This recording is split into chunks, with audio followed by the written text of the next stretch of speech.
Welcome to my channel. ಇವತ್ತಿನ ವಿಡಿಯೋದಲ್ಲಿ ನಾನು ಹೋಟೆಲ್ ಸ್ಟೈಲ್ ಕೇಸರಿ ಬಾತ್ನ ಮನೆಯಲ್ಲೇ ಹೇಗೆ ಮಾಡ್ಕೊಳೋದು ಅಂತ ತೋರಿಸ್ಕೊಡ್ತಾ ಇದ್ದೀನಿ.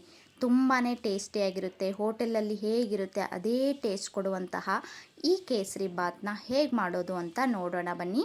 ನಾ ಹೇಳಿರುವ ಅಳತೆಯಲ್ಲಿ ನೀವು ಮಾಡಿದರೆ ಪರ್ಫೆಕ್ಟ್ ಆದಂತಹ ಕೇಸರಿ ಬಾತ್ ರೆಡಿಯಾಗುತ್ತೆ. ನೋಡಿ, ನಾನಿಲ್ಲಿ ಒಂದು ಅರ್ಧ ಕಪ್ಪಷ್ಟು ತುಪ್ಪನ ಬಾಳ್ಗೆಗೆ ಹಾಕಿ ಕಾದ ನಂತರ ಗೋಡಂಬಿ ಮತ್ತು ದ್ರಾಕ್ಷಿನ ಫ್ರೈ ಮಾಡಿ ತೆಗಿತಾ ಇದ್ದೀನಿ. ಮುಂಚೆನೇ ಈ ಥರ ನೀವು ತುಪ್ಪ ಹಾಕಿದ ಮೇಲೆ ಗೋಡಂಬಿ ದ್ರಾಕ್ಷಿನ ಫ್ರೈ ಮಾಡಿ ಎತ್ತಿಟ್ಕೊಂಬಿಡಿ.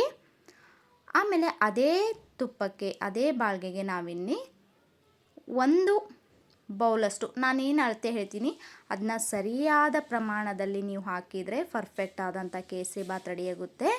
ನಾನಿಲ್ಲಿ ಒಂದು ಚಿಕ್ಕ ಬೌಲಲ್ಲಿ 2 ಬೌಲು ರವೆನ ತೊಗೊಂಡಿದ್ದೀನಿ. ಅದಕ್ಕೋಸ್ಕರ ನಾನು ಹೇಳೋದೇನೆಂದರೆ ಒಂದು ಬೌಲ್ ತೊಗೊಳ್ಳಿ, ಯಾವುದಾದ್ರೂ ಒಂದು ಬೌಲ್ ತೊಗೊಳ್ಳಿ. ಆ ಬೌಲಲ್ಲಿ 1 ಬೌಲಷ್ಟು ರವೆನ ತುಪ್ಪದಲ್ಲಿ ಹಾಕಿ ಚೆನ್ನಾಗಿ ಲೋ ಫ್ಲೇಮಲ್ಲಿ ಫ್ರೈ ಮಾಡ್ಕೋಬೇಕು. ಹಾಗೆ 1 ಬೌಲು ರವೆಗೆ 3 ಬೌಲಷ್ಟು ನಾನಿಲ್ಲಿ ನೀರನ್ನ ಸೇರಿಸ್ತಾ ಇದ್ದೀನಿ. ನೀರನ್ನ ಕಾಯಿಸ್ಬಿಟ್ಟು ಹಾಕಬೇಕು. ನೀರು ಕಾಯಿಸುವಾಗ ನಾನು ಚಿಟಿಕೆ ಅರಿಶಿನ ಸೇರಿಸಿದ್ದೀನಿ. ಯಾಕಂದರೆ ಇದಕ್ಕೆ ಫುಡ್ ಕಲರ್ ಬೇಡ, ಫುಡ್ ಕಲರ್ ಹೆಲ್ತಿಗೆ ಒಳ್ಳೆಯದಲ್ಲ ಅನ್ನೋ ಕಾರಣಕ್ಕೆ ನಾನಿಲ್ಲಿ ಅಂದರೆ ಕಾಯಿಸೋಕ್ಕೆ ಏನು ನೀರಿಟ್ಟಿದ್ವಿ ಅದರಲ್ಲಿ ಚಿಟಿಕೆ ಅರಿಶಿನ ಸೇರಿಸಿದ್ದೀನಿ. ನಿಮಗೆ ಬೇಕಂದರೆ ಫುಡ್ ಕಲರ್ ಕೂಡ ಆ್ಯಡ್ ಮಾಡ್ಕೋಬೋದು. ನೋಡಿ, ಇವಾಗ ಸಕ್ಕರೆ ಸೇರಿಸ್ತಾ ಇದ್ದೀನಿ. 1 ಕಪ್ ರವೆಗೆ 3 ಕಪ್ಪಷ್ಟು ನೀರು, 1.5 ಕಪ್ಪಷ್ಟು ಸಕ್ಕರೆ. ಈ ಸಕ್ಕರೆನ ಸೇರಿಸಿದ ಮೇಲೆ ಚೆನ್ನಾಗಿ ಒಂದ್ಸರಿ ಲೋ ಫ್ಲೇಮಲ್ಲೇ ನೀವು ಈ ಥರ ಮಿಕ್ಸ್ ಮಾಡ್ಕೋಬೇಕು. ನೋಡಿ, ಈ ಥರ ಚೆನ್ನಾಗಿ ಒಂದ್ಸರಿ ಮಿಕ್ಸ್ ಮಾಡಿಕೊಂಡು ನಿಮಗೇನಾದರೂ ಕಲರ್ ಕಡಿಮೆ ಅನಿಸಿದರೆ, ಕಲರ್ ಬೇಕಪ್ಪ ಅನಿಸಿದರೆ ಇನ್ನೂ ಕೂಡ ಅರಿಶಿನ ಕೂಡ ಸೇರಿಸ್ಕೋಬೋದು. ಈ ಟೈಮಲ್ಲಿ ಏನು ತೊಂದರೆ ಇಲ್ಲ.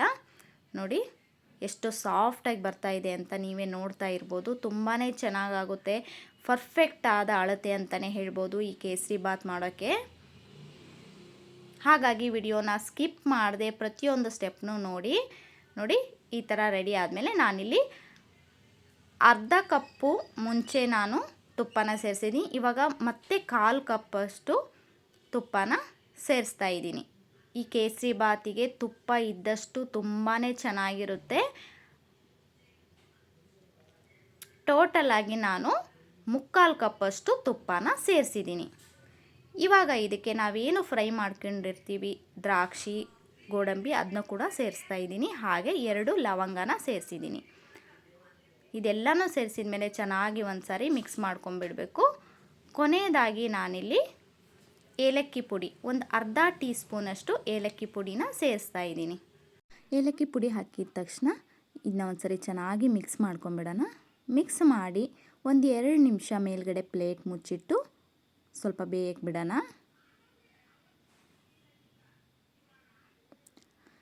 ಇವಾಗ ಹೋಟೆಲ್ ಸ್ಟೈಲ್ ಕೇಸರಿ ಬಾತ್ ರೆಡಿಯಾಗಿದೆ. ನೋಡ್ಬೋದು ಎಷ್ಟು ಚೆನ್ನಾಗಿ ಬಂದಿದೆ, ಎಷ್ಟು ಸಾಫ್ಟಾಗಿ ಅಂತ ತುಂಬಾ ಚೆನ್ನಾಗಿ ಬಂದಿದೆ.